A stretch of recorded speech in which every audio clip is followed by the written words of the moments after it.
You're listening to this podcast, so I know you've got a curious mind. Here's a helpful fact you might not know yet. Drivers who switch and save with Progressive save over $900 on average. Pop over to Progressive.com, answer some questions, and you'll get a quick quote with discounts that are easy to come by. In fact, 99% of their auto customers earn at least one discount. Visit Progressive.com and see if you can enjoy a little cash back. Progressive Casualty Insurance Company and Affiliates. National average 12-month savings of $946 by new customers surveyed who saved with Progressive between June 2024 and May 2025. Potential savings will vary. There are some days when Mrs. Calm and I just spend an entire 24-hour day enveloped in the heavenly softness of Cozy Earth bamboo, from her stylish dress to my comfy shorts, and a jogger set we sometimes sleep in under our cooling Cozy Earth bamboo sheets. The jogger set is what we crave to throw on 24/7. I've got mine on now, with a tapered fit and relaxed waistband that's stylish enough to wear while running errands with the kids, going to soccer games, or just hanging out with friends. Everything from Cozy Earth is lightweight, breathable, and soft as a cloud.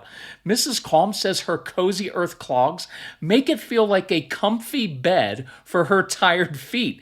Plus, you get a 100-night trial and a 10-year warranty. Cozy Earth goes where your day goes. Head to CozyEarth.com and use code CALM for 20% off. Please mention you heard about Cozy Earth from the Calm Parenting Guy. That's CozyEarth.com, code CALM for 20% off. You're going to love this.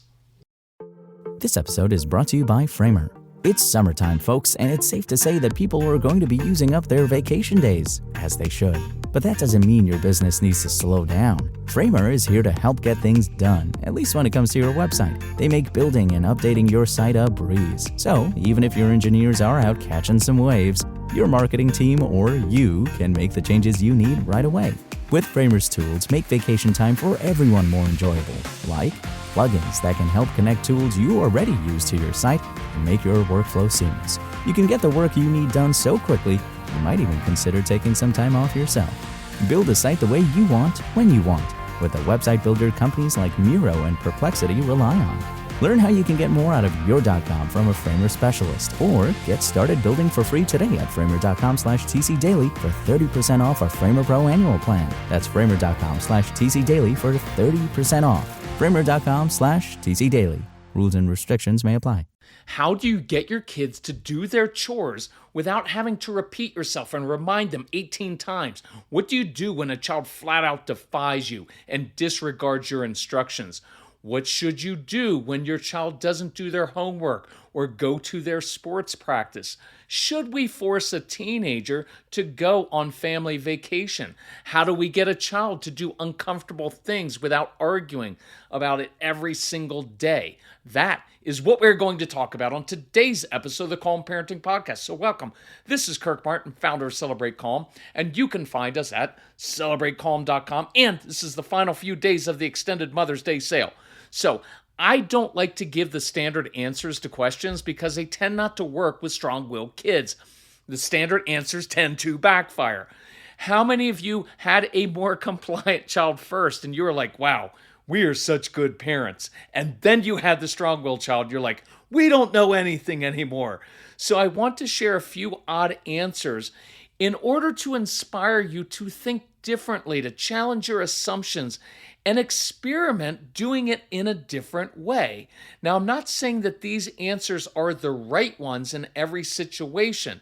There are always other options that are tougher or softer or just different.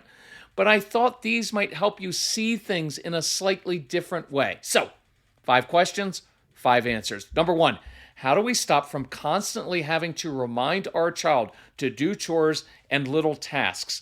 We give our daughter a clear timeline and task like having the dishes done. Every 10 minutes, I remind her, and inevitably it's not done, so she loses screen time, and then she loses her mind, screams, and makes everybody in the house miserable. So, I get your frustration. These are simple requests, and it shouldn't be a big deal, but it often is with our kids, so let's try some different ideas. Let's make the chore more challenging or difficult, because that may just stimulate your child's brain. When we had all those kids at our camps back in the day, I would give them chores, but I'd have them do them blindfolded or backwards just to make it a challenge. Challenge your daughter to do her chores in a weird way. How about this one? In a way that even irritates you, because it will always irritate you anyway, because we have control issues. Maybe in a way that no one has ever done it before, because our kids love being independent and grown up. They make it a more adult type job because our kids often do better with in the adult world. Here's another idea. Most of our kids hate being watched. They don't like being monitored because it feels like you're observing them fail routinely. So you could say, hey, I bet you can't get your job done before I am up in the morning. Kids often like being the only one up or feel like they are like making coffee like a grown-up. I bet you can't do this before I get back upstairs after doing laundry. I've had this one work before. The child gets up early or stays up late with mom or dad, just the two of them, because that feels special. It's worth a shot. I'm always trying to learn about my kids because I want to find that little insight that gives me clues. If your child prefers to do things without being watched or early or late, well, then I can apply that to homework time as well and give the child ownership over how they get it done and where they get it done and possibly even when they get it done. If you are a stay-at-home or homeschooling parent, have the other parent handle situations like this. Why? Because you give your child 185 instructions each day and you get more frustrated because you're with them all day. So the other parent will often have a fresh voice. Your kids are really sensitive to your tone. So experiment with this. If you're a single parent, then fake it. Use a positive, upbeat, encouraging tone. Just watch how your kids respond to that. Now, I know your objection to this idea, but do it anyway. What if you did dishes with your daughter while you asked about some of her favorite things that she's curious about? You take an interest in something she's into while you do the dishes with her. And yes, I know she needs to learn how to listen and follow directions and do chores and do things that you don't want to do in life because life is filled with things like that. But then again, the instruction you're giving her of doing the dishes is arbitrary and it's not working. So I'm curious about her response if you just did it this way. Final idea, change the timeline. Saying, hey, you need to get this done in the next hour.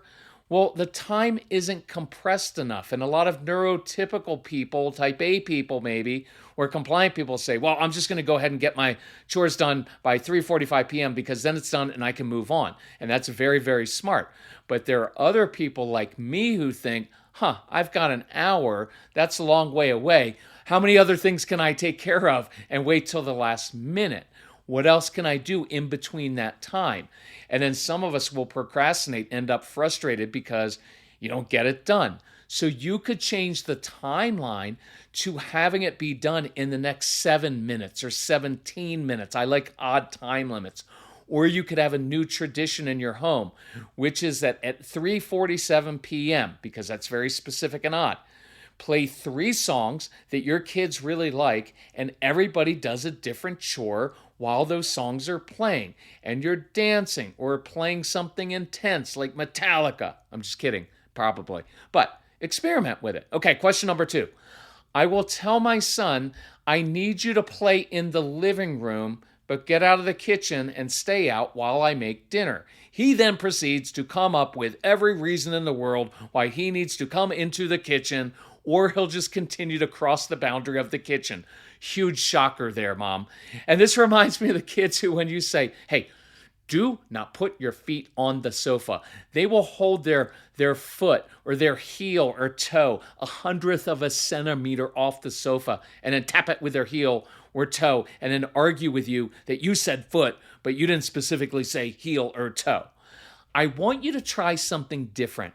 The next time your son comes back into the kitchen, smile and say something like this. Oh, I am so glad you came back in. I missed your smile. And then turn around and begin cooking again. Or engage him and say, you know what, I'm glad you came back in because I could really use your help. Could you get X from the pantry and twist that jar off for me? Or ask him a question about something he's interested in. And I want to try this for 2 reasons. One, see if he looks up at you, smiles, and then turns around and goes back out of the room. Because sometimes kids are looking for a connection. They need that intensity. And when we feed that, it's enough, and then they leave. Number 2, it could be that you're being a little needlessly rigid with this. And I know our kids are strong-willed, but sometimes we are as well. And sometimes we choose arbitrary rules, and it feels like kind of we have to win. And it's not about winning. It's about building a relationship and teaching your kids and learning how their brains work and teaching them to be responsible. And sometimes we as parents dig in so much, we almost create that power struggle. So do the opposite of what you normally would do, and let's see what your son's response is. Okay, question number 3. We have a daughter who's 10.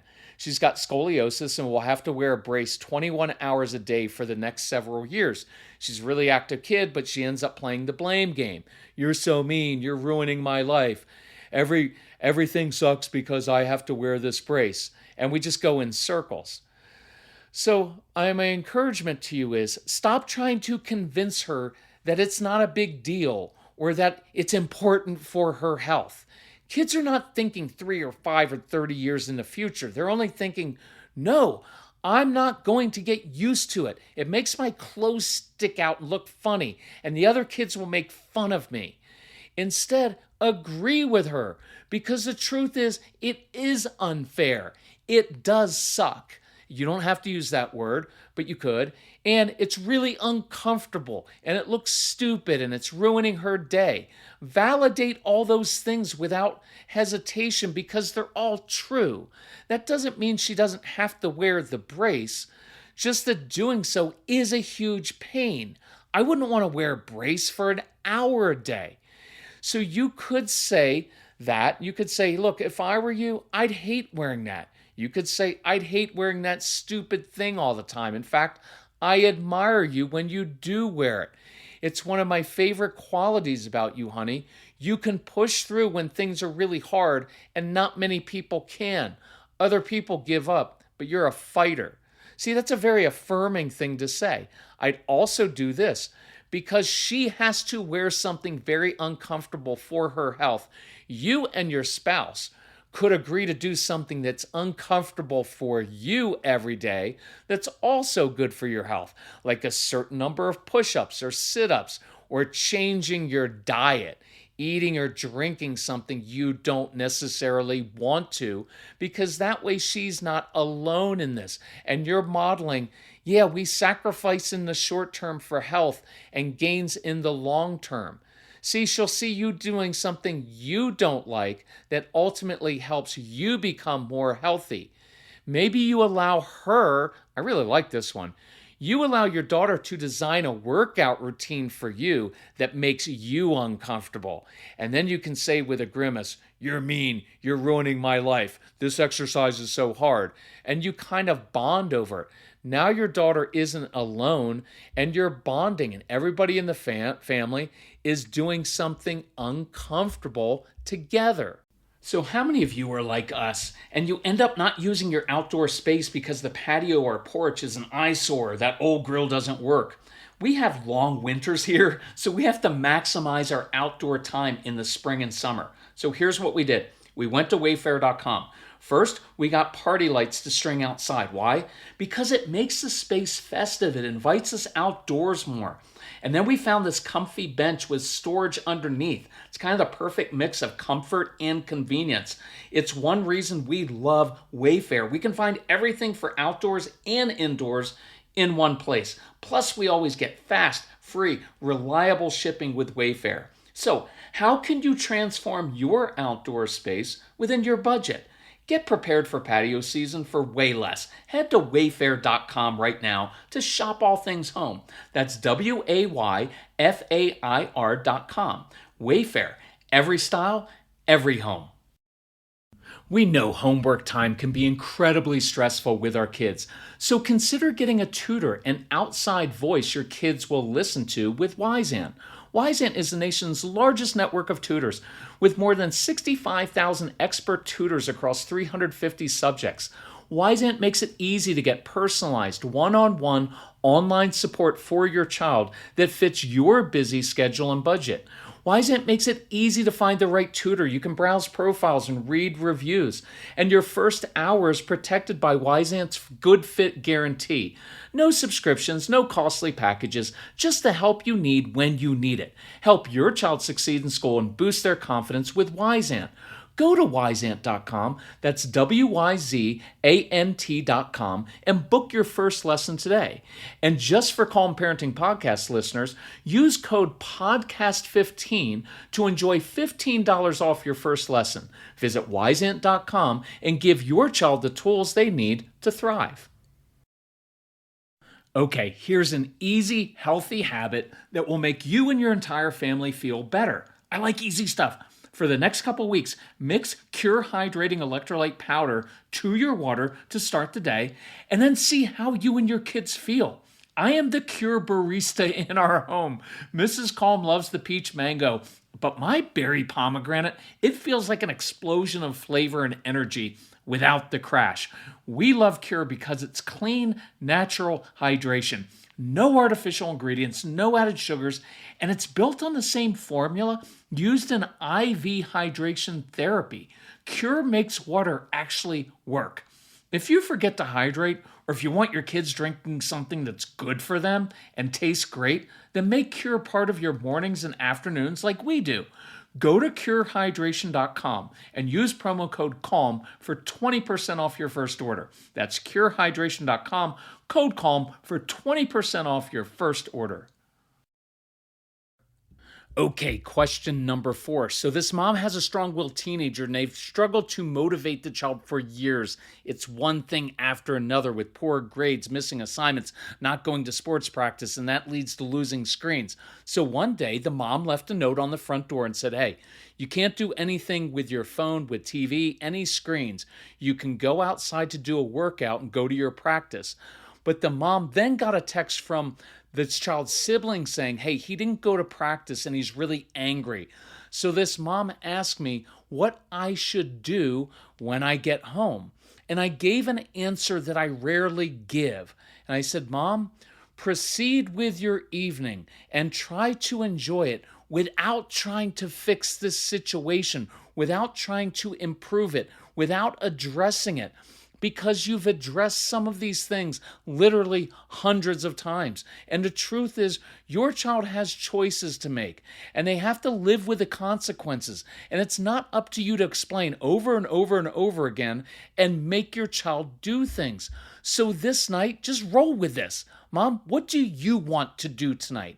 Do you want to read a favorite book? Do you want to watch a movie? Do you want to meet a friend for an hour? Do you want to work out? What do you want to do? Do not revolve the entire night around, once again, trying to fix your child, fix the behavior, fix the situation, somehow motivate that child. Go enjoy your night. He doesn't have to go to the workouts, but if he doesn't, then his activities at home are limited. It's just the way that you roll. He can be angry all night, and that's okay. That's his choice, but you're not responsible for changing your child and changing their mood when they make a choice. Again, this is not a situation in which the child is punching holes in the wall, getting violent, and hitting siblings. That's different. So understand the context. In this case, I want you to be happy. One reason is you just have to do that because it's good for you, and everything doesn't have to revolve around your child, and you're not responsible for fixing everything, because the truth is you haven't been able to do that in the past. Maybe when you come home from your walk or meeting a friend, you have more clarity and you're not tense, you're not on edge, you're not feeding into the drama. And that will probably help you problem solve. Or maybe you don't do any of that and you just sit in the fact that you had a good night and you're worthy of experiencing that, even if your child is unhappy and makes a bad choice. Your life doesn't end when you have kids. There's a balance here. And maybe the whole goal of the night was just that you sent the message that I do the right thing and I do some things that are important for me, and it changed my mood, and maybe you'll end up drawing your kids to you, and maybe you'll be able to problem solve. But that doesn't even matter, because the end goal of it could just be that you had a really nice night with your friend, and that's enough. Moms, you do everything for everyone else. You're constantly taking the temperature of the home and playing referee between siblings or between a spouse and your strong-willed child. You don't have to justify doing something for yourself. You don't have to apologize for it. Just go do it. And I want to relate. Here's how another mom handled a tough situation. She said, I started listening to the podcast last summer. I bought the programs right before school started.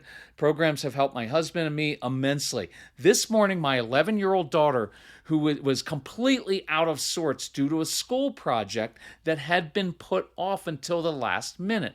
Former me, right, that anxiety me, would have snuggled and gone out of my way to help her out and try to do the project for her.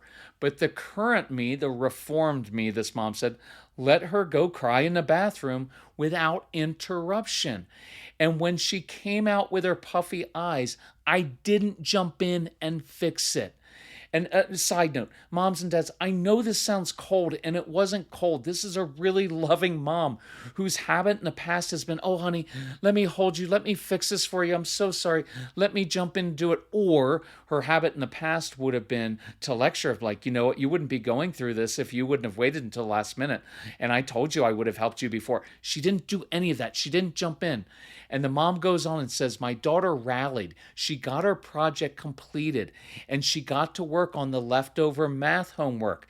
And on the way to school, we stopped at her favorite coffee shop. Notice that a lot of our kids, young kids, like coffee. Part of it is the caffeine is very stimulating for them. They like the smell of it, and it feels very grown up. It's very much like our kids.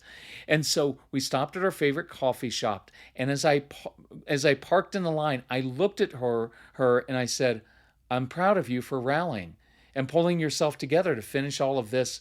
And I gave her a fist bump, and she said a quiet thank you. But then she gave me the best hug she could in the car. And when we arrived at school, she hopped out of the car with a smile and a wave. That's a big win for our kids. So she said, thank you for thank you for this amazing interaction that wouldn't have happened if I had mother hen her this morning. And when parents thank me for it, I'm like, no, thank you.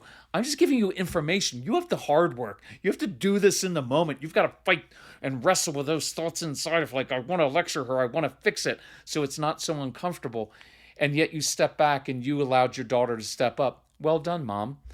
So, question number 5. So this family has a tween son who's an old soul, and they have a family vacation planned this summer to Disney, and he doesn't want to go. And like all good moms and dads, it just seems like a family vacation involves the family being together. And the mom said her son will likely suck the magic out of the Magic Kingdom. And she said it will be like taking, quote, a 65-year-old farmer in a 12-year-old's body to Disney World. Many of you can relate to that. But they do have the option of leaving him with her sister, his aunt, on a farm, which he loves. And she asked, am I a bad mom if I leave our son behind? It hurts my heart. It's very, a lot of our parents, it's a very mom thing. It hurts my heart to not have him with us. And I get that. That's really hard. And you can probably feel that in your own heart. Although as a dad, I'm kind of like, yeah, let's leave him. Saves us some money and some conflict. So here, I'm partially kidding a little bit. So here's my answer. Trust your instincts, moms and dads. These strong-willed kids are different, and you're going to have to do things differently with them. And other people are just going to judge you, and you'll judge yourself, but they have never walked in your shoes. Do what works for your family. Here's what I know. Your son will be happy and content on the farm. while the rest of you are happy and content enjoying a peaceful vacation. There's no need to force something just because that's what you're supposed to do. There are a lot of families who wish they could leave their child with a family member. So take advantage of this. Now, while you're gone, let's give your son a mission he can be responsible for while you're gone. A way for him to hold down the homestead while you're gone. Almost like you need him to stay so he has a mission. I'd make him feel like he's doing you guys a favor by staying back. So say things like, hey, we appreciate you looking after the home while we're gone. Now we don't have to hire a dog sitter. Or maybe he helps your sister do something very grown up on her farm, which, by the way, is what happened. I promise he is not going to feel left out. He's going to be happy as a clam that he's there, independent, taking care of the homestead, helping his aunt out. He will love it. Look, bring him a couple gifts as a thank you. Have his sisters make a big deal out of having such a grown-up big brother who is so independent and capable. I want to change the narrative here from, hey, we have a child who's never happy and he makes everybody miserable, which I get it, it's all true too. Our son is an independent young man who's very competent when given adult-type jobs, and he's comfortable in that world. And the great thing is you're raising him to be an adult. And look, he's found his path. He's found kind of what he wants to do. But we spend all this time trying to say, no, not that. That's not what you're supposed to be doing. You're supposed to be doing kid stuff. But he's bored with kid stuff. Well, guess what ended up happening? The family had a fantastic time at Disney. And then they came home and they heard the aunt brag about how responsible this 12-year-old boy was. The same kid who won't make his bed or do his homework took care of all the animals on the farm, helped fix the barn, and worked 10 to 12 hours a day cleaning up, repairing things, carrying heavy objects for his aunt. The same kid who won't get up for school got up early every morning to milk the cows and work the farm. He didn't care about the gifts that they brought home. He loved feeling helpful, important, and needed. And he learned that he is capable of fixing things and working hard from sunrise to sunset. He was proud of himself for being independent and responsible like a grown-up. See, that's a beautiful thing. By shifting your mindset and your narrative, you just gave this kid a gift instead of forcing him to do something that he would hate, which would further make him feel like the black sheep in the family. You just built his confidence. And now he gets to be big man on the ranch. And you come home and you're like, wait, did you fix it? Wait, did you really do that? Man, we need to do this more often, son. That would be awesome. Don't be afraid to do things differently with your kids. Work with their nature, not against it. Make yourself a priority. Let your kids listen to the podcast and to our programs. They'll feel understood. And it promotes great conversations because they'll be like, Mom, could I do that? Dad, you know what? You guys lecture too much and I really need to step up. And I've had kids all the time listening to Casey's program saying, hey, if I want more freedom, I've got to learn how to control myself so you don't have to. It's a really cool thing. So thank you for listening to the podcast. Thanks for sharing it for others and subscribing. It means a lot to us that you do that. Oh, this is the last week of the Mother's Day sale. So, hey, look, we'll talk to you soon. I have so much respect for you. Thanks again. Bye-bye.